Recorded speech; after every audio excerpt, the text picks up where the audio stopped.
All right, today we're tackling one of the most elegant and frankly mind-bending pieces of engineering in all of spaceflight.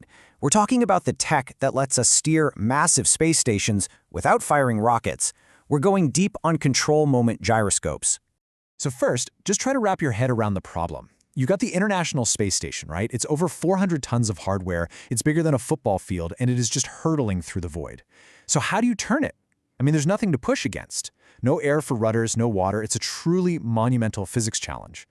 Now, the obvious answer is just to use thrusters, right? Little rocket engines. And yeah, they do use them, but only when they absolutely have to. Why? Because firing rockets up there is basically like setting piles of money on fire. Every single puff of propellant had to be launched from Earth at a ridiculous cost. If they used it for every tiny adjustment, they'd be empty in no time. They needed something way smarter. And that right there brings us to the core of our story today, what we call the problem of pointing. You see, keeping a huge station perfectly oriented isn't a one-time thing. It's a constant job, and it demands one heck of a clever machine. So, let's meet the hero of the hour, the Control Moment Gyroscope, or CMG for short. At its heart, it's really simple. Just a super heavy wheel, a rotor, spinning incredibly fast. But the real magic isn't the spin itself. It's the fact that you can tilt that spin using these motorized frames called gimbals. And believe me, that tilt changes everything. So what is it about this tilting motion that's so powerful? Well, it's an approach that's not just smart, it's a total game changer for how we operate in space. To really get why CMGs are so brilliant, you've got to compare them to their cousin, the reaction wheel. A reaction wheel turns a spacecraft by spinning its own wheel faster or slower. It has to fight inertia, and that takes a ton of power. But a CMG, it just tilts its rotor, which is already spinning at a constant speed. It's redirecting momentum that's already there, not trying to generate new force from scratch. And the difference in power is, well, it's staggering. We're talking a few hundred watts for a CMG. That's about enough to run your desktop computer. A reaction wheel with the same turning power would need megawatts. That's the difference between a few light bulbs and a small town. And that incredible efficiency is exactly why CMGs are the only real choice for giants like the space station. So how on earth does just tilting a spinning wheel create enough force to pivot a 400-ton space station? Well, the secret is this really cool physics principle called gyroscopic precession. Let's take a look at the actual hardware. You can see the big spinning rotor in the middle, and then around it, you've got these motorized rings. Those are the gimbals. The gimbals are the muscles. They're what do the tilting. And that's pretty much the whole mechanism. It looks deceptively simple, right? Okay, here's the absolute key. When you try to tilt something that's spinning really fast, it doesn't just tilt, it pushes back. But, and this is the weird part, it pushes back at a 90-degree angle to the force you applied. That weird sideways push is the gyroscopic torque. So by carefully controlling that tilt, engineers create this very precise twisting force that pushes on the whole space station, turning it exactly where they want it to go, all without burning a single drop of fuel. But, you know, a system this elegant and powerful, it isn't perfect. It comes with its own unique set of challenges. It's this intricate dance of physics, and sometimes the dancers can trip over their own feet. The first big problem is something called saturation.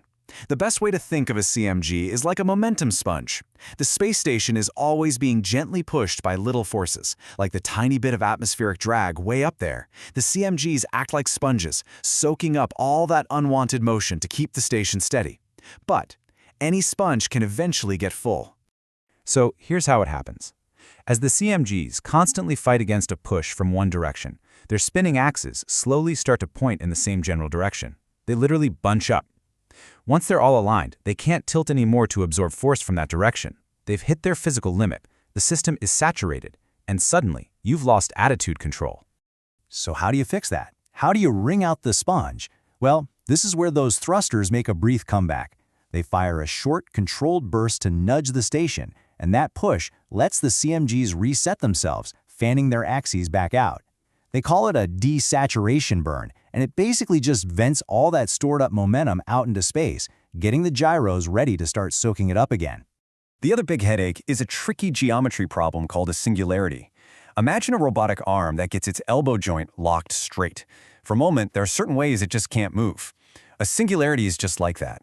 It's a specific, unlucky alignment of all the gimbals where for a moment, the whole system can't produce a turning force in one particular direction. It's a temporary blind spot, and there are incredibly complex algorithms running constantly just to steer around these potential dead zones. So with all this complexity, right, you've got saturation, you've got singularities, you might be asking yourself, is this whole thing really worth the trouble? And the answer is, oh yeah, absolutely. The payoff is massive. And you should know, this tech has a long and proven history. It's not new. America's very first space station, Skylab, used huge CMGs way back in 1973. The Soviets were testing their own versions on the Salyut stations around the same time. The 4 massive CMGs keeping the ISS stable today, they're the result of decades of learning.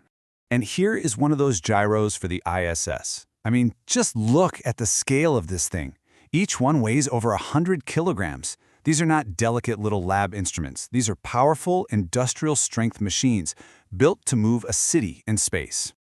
So, day in and day out, these 4 giants are working together, performing this silent, constant ballet. They're the station's main steering system, endlessly fighting those subtle but relentless tugs from gravity and wisps of atmosphere to keep the whole structure rock steady. And here it is, this is the bottom line, the real payoff. When the space station needs to do a big turn, like a full 180-degree flip to get ready for a docking vehicle, doing that with the CMGs instead of the thrusters saves over $1 million in a single maneuver. That is just an absolutely mind-boggling amount of savings. So in the end, CMGs are so much more than just a piece of clever tech. They are what we call a fundamental enabling technology. Their incredible efficiency is what makes a long-term human presence in space, like the ISS, even possible from a cost and logistics perspective. They save that precious, expensive fuel for the big maneuvers that really truly need it. You know, control moment gyroscopes are just this beautiful example of using physics to work smarter, not harder, redirecting energy that's already there instead of just blasting your way through the cosmos. And it really makes you wonder, doesn't it? What comes next? What's going to be the next giant leap that lets us move mountains in space without burning a drop of fuel?